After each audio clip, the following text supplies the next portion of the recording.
कर्जवसुलीसाठीच्या गुंडगिरी अरेरावीला आता चाप बसणार आहे आणि आरबीआय कडून कर्जवसुलीसाठी आता कडक नियमावली जारी होतीये। वसुली प्रतिनिधींना कर्जदारांशी सभ्य भाषेतच बोलावं लागणार आहे। संवादाचे कॉल रेकॉर्डिंग हे बंधनकारक असणार आहे।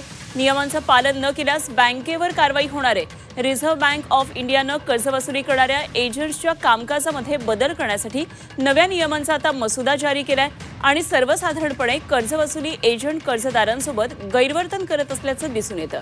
मात्र आरबीआयच्या नव्या नियमानुसार कर्जवसुली एजंटवर मर्यादा येणार आहेत। कर्जदारांसोबत बोलताना एजंटना मर्यादा पाळावी लागणार आहे आणि याशिवाय कॉल रेकॉर्डिंग करावी लागणार आहे। आरबीआयच्या मसुद्यानुसार बँकेचा कर्मचारी किंवा वसुली एजंट कर्जदारांसोबत बोलताना सभ्यता आणि मर्यादा पाळली पाहिजे।